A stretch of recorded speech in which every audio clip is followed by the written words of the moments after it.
Hello everyone and welcome along to this week's The Verdicts as we take a look back at the weekend that was Trials Day from Cheltenham 2018. Lots to look back on, all 7 races put under the microscope in the company of the man to my right, David Clearing. David, lots to look back on, it's fair to say. I think so. It was a wet afternoon, surprisingly so. The ground was very testing, probably heavy from the start, judged on the times. But I think we saw quite a few interesting performances, and even if they don't prove to be horses that go on to win at the Cheltenham Festival itself, I think that there were plenty of horses we saw during the afternoon who will be of interest going forward. Okay, the first thing we're going to be looking at is to midway through the card, the feature chase, the feature race, the BetBright Trial Cotswold Chase. And we're going to look at the full race, and it was won by this horse here, Definitely Red, who beat this horse here in American. And Bristol de Mai, the 7-4 favourite, the highest rated horse in the race, was eventually third. Can we just get the time out of the way and the distance before we begin, if that's all right? And just say that there was a little bit of debate as to what the exact distance was for this race. Well, as you saw there, it said 3 miles, 1.5 furlongs. There was a moment when it looked as if it was over 3 miles, 2.5 furlongs. But that was due to a clerical error, really. So it was corrected subsequently.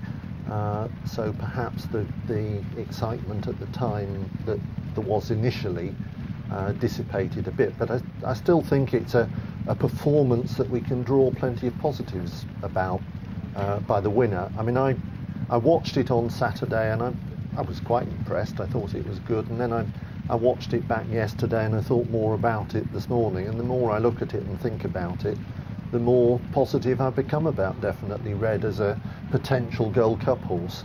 I agree.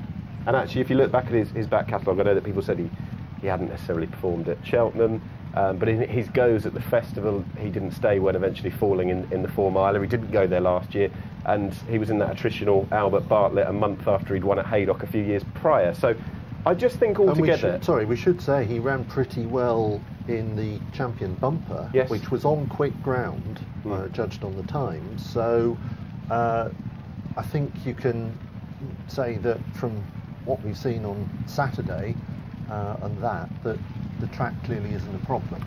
Perhaps if we pause it here, as they're just coming to the water, because the race has been developing as I've been waffling away. And Single Farm Payment had pulled up by this Single point. Farm Payment had made a shocking mistake at the 11th fence, the last on the first circuit. Perfect candidate who'd led through the first circuit, and it was good to see him set off this time. He made a bad mistake, having been headed at the 12th, and he's dropped away, yes. So now American has moved up on the inside of Definitely Red. Bristol de Mai is in behind them. These 3 are going to dominate the rest of the race. Yep. Now, that was Bristol de Mai's second mistake of the race. He makes at least 3, and he doesn't jump as well as the other 2, because the other 2 are really quick and efficient, and that's made a big difference to the outcome. And I can understand why with Bristol de Mai, connections have said, oh, we may go for the Grand National, because if he's making mistakes in the rhythm of a race like this on heavy ground, if he gets in a Gold Cup, his jumping, as at Kempton in the King George, probably isn't going to stand muster. What do you just addressing him, because as I said, he is was the highest rated horse in this race. He was the favourite. He'd put up that extraordinary performance at Haydock. It didn't go to plan in the King George. He didn't run anywhere near that kind of level.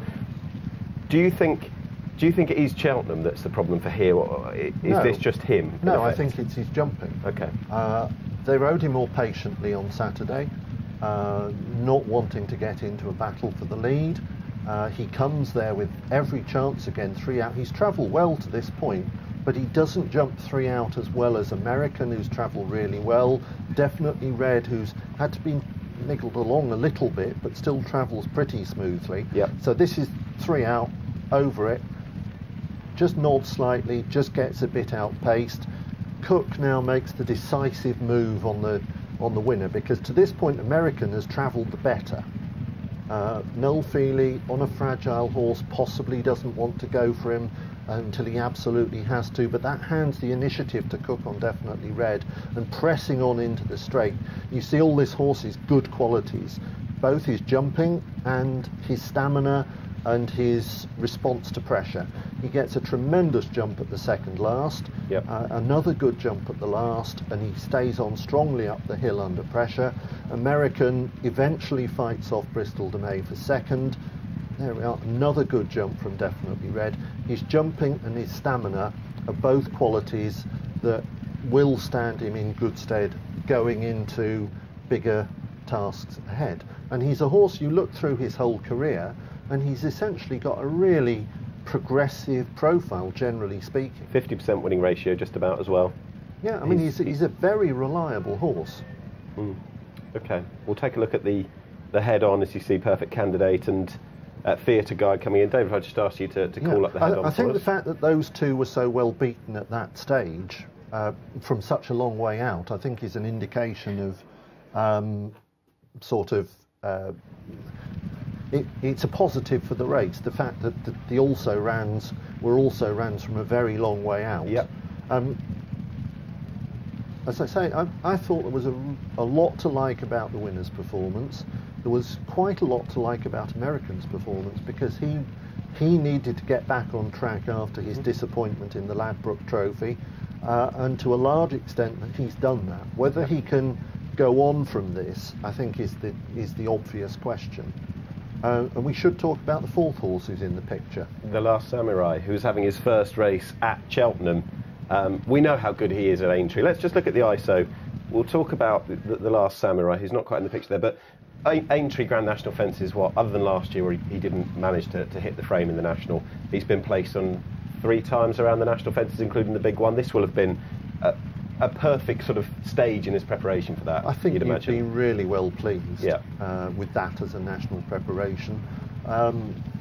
You'd probably be pretty well pleased with Definitely Red if you felt that he was going to go back to Aintree, but I think you have to go, obviously go to the Gold Cup after this, and the ground is a relative unknown, but I think on form and on his profile, he's very much a horse that you need to consider seriously as a Gold Cup horse. Is it that much of an unknown? But he has got proven form on better ground as well. Well, I think he's only ever run twice on ground that's good. Yeah. Officially, as I said, the Champion Bumper, you'd call it good to firm on times. But you look at the list here, and you've got Might Bite. Yeah, he's the obvious favourite. He's the right favourite. Sizing John, last year's winner, has got something to prove after Leopardstown at Christmas. Had an excuse there, but we haven't seen Native River. We haven't seen Native River. He's been given a very different campaign this year, but we have seen Coney Island, and you wouldn't be impressed with him. The way the form at Ascot isn't worth a can of beans. So I think Definitely Red should be shorter. I think he's completely agree. Got a serious chance of making the first 3 in the Gold Cup. Just in terms of that race, though, read into it what you will, but the Cotswold Chase, as regards the Gold Cup, I think Smad Place, Exotic Dancer, and there was one other, the name escapes me. The Giant Bolster were the only 2 horses to have won that and gone on and been placed in the last decade or so in the Gold Cup. Yeah. Is that generally the standing, though? I think that's not entirely surprising, given the number of other Gold Cup trials that you have. Yeah. You take each race on its merits anyway. Okay. Let's have a quick look at the Grand National betting, because we talked about the Last Samurai, Black Lion. Do you think there's any chance Black Lion could be swapped for Bristol? I know they're not the same owners, but do you think there's any chance they might swap him and run in the Gold Cup? No. None at all? Why would you, when he's so good over those fences? Well, the Last Samurai there, 20-1. I'd be really intrigued if they did run him. And it is an open year for the Gold Cup, that's all. It seems an open year for the Gold Cup. It does. But then, as you say, you've got Black Lion, who, well, takes those fences with aplomb, doesn't he? So too the Last Samurai. And that was a look at Definitely Red's win in the Cotswold Chase, which was the feature race on Trials Day. Much more when you rejoin us.